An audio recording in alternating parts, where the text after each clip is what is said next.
एकदा गृहदासीषु यशोदानन्दगेहिनी कर्मान्तरनियुक्तासु निरममन्थ स्वयं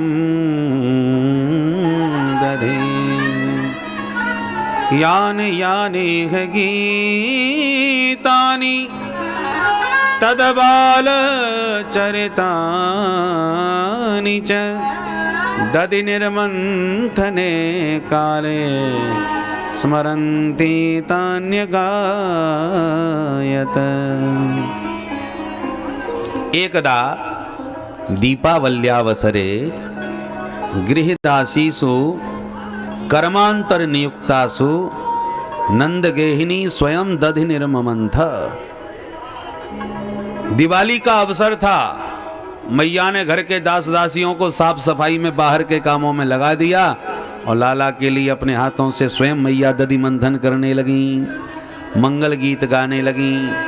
मैया गुनगुनाती जा रही है और दधि मंथन करती जा रही हैं। जैसे ही मंगल गीत सुने मैया तुरंत दौड़ करके कन्हैया जाग के भाग के आए। उन्हें से धत प्रीतमा महन मथानी पकड़ के बोले मैया जोड़ की भूख लग रही है।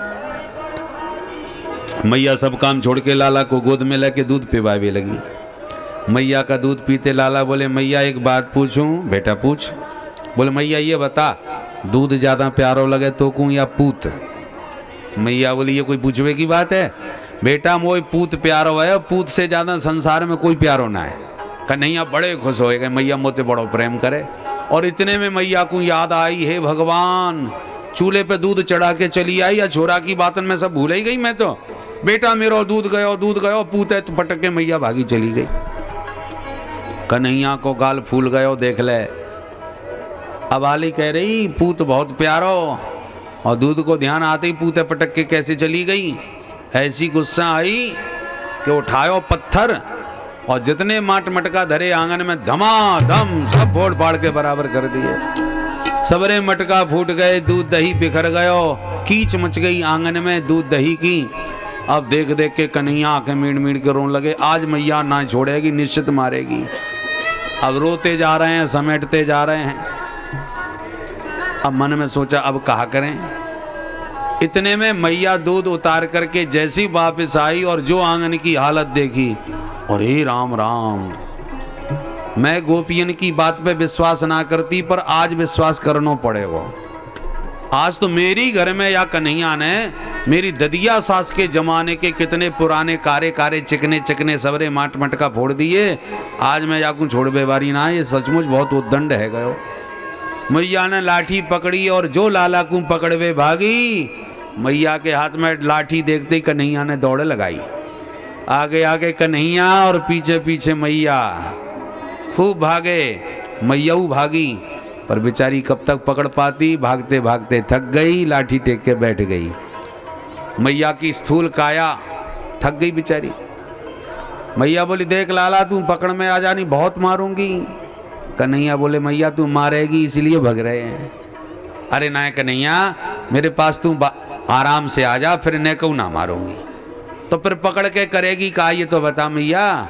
मैया बोली बेटा तेरी आरती करूंगी। आरती करेगी तो फिर लाठी काय को ले रखी है? मैया बोली बेटा बुढ़ापे में लाठी सबन को लेनी पड़े, ले ये फेंक दी मैंने लाठी। अच्छा मैया देख आरती करियो। बोले चिंता मत कर बेटा, जवन के जम के तेरी आरती करूंगी, पूजा करूंगी, तू आ तो सही। सोई कन्हैया पूजा करवावे आए गए। पूजा को मतलब ही ना समझे और जैसे ही निकट आए मैया ने गप से हाथ पकड़ लियो। बेटा तू तो घर चल, आज तो लाठी से ऐसी पूजा करूंगी कि छठी को दूध याद आ जाए। अब कन्हैया रोने लगे, मैया तू बहुत झूठ बोले। मैया बोली मैं झूठ ना बोलूं, जैसो देवता हो वैसी पूजा हो जाए।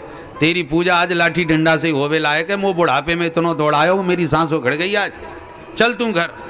अब डांट भी लगी तो कन्हैया जोर जोर से रोने लगे। तो मैया दया आ गई, छोरन को ज़्यादा मारबो पीटबो ठीक ना है, पर कछू तो दंड दूँ। मैया ने मारबे को विचार छोड़ दिया और पकड़ के घर में लाके उखल से बांधना चालू कर दियो। जैसी मैया रस्सी बांधे 2 अंगुल कम पड़ जावे। रस्सी पर रस्सी जोड़ती गई, 2 ही अंगुल रस्सी कम पड़ती गई।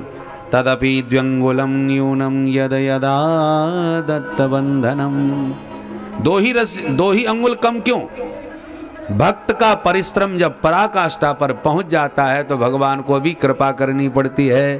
तो जीव का श्रम पुरुषार्थ और ठाकुर जी की कृपा जब दोनों पराकाष्ठा पर होती हैं तब परमात्मा को भी अपने प्रेम पास में बांधने में सफल हो जाता है ये जीव भक्त। भगवान प्रेम की रस्सी में ही बंधते हैं, बाकी भगवान को कोई नहीं बांध सकता। ये तो मुक्ति देने वाले हैं, ये भला किसी बंधन में कहाँ आने वाले हैं। प्यार से बोलो राधे राधे राधे राधे। अल्ततोगत्वा जब भगवान नहीं बंधे तो भगवान को दया आ गई। स्वमातुस्विन्न गात्राया व्यस्त्रस्त्र कवरस्त्रज दृष्ट्वा परिश्रमं कृष्ण कृपयासीत स्वबंधने। पसीना में बुरी तरह मैया लथपथ हो गई तो भगवान को भी दया आ गई और 2 अंगुल का अभाव दूर हो गया, मैया बांधने में सफल हो गई। दाम माने बंधन, उदर माने पेट, पेट में दाम बांधा है तो नाम पड़ गया दामोदर। बोल दामोदर भगवान की जय। मैया बोली बेटा बड़ी मुश्किल से बंधवाए, तू अब बंध हो ही रहे। तेरी मुट्ठी भर की कमर बांधने में मेरे आज पसीना छूट गए। और यूँ कह के मैया तो बंधा हुआ लाला को छोड़ के चली गई। लाला रोते रह गए। प्रभु को लगा अब कब तक रोते रहे, ये तो मैया तो खोल ही ना रही। तो भगवान ऊखल कोई आंगन में घसीटने लगे। धीरे धीरे उसको सरकाते सरकाते आंगन में घूम रहे।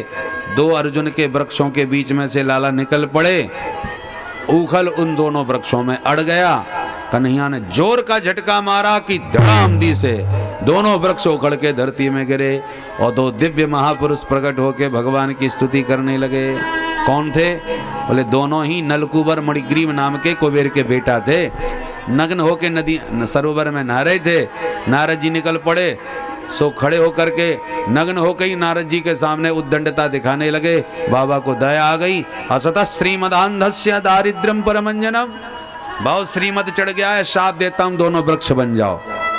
सारा नशा उतर गया, चरणों में गिर के रोए। बाबा ने कृपा करी, अच्छा चल भगवान तुम्हारा मंगल करेंगे। सो आज भगवान ने इनको वृक्ष योनि से मुक्त कर दिया। दोनों ने स्तुति करी।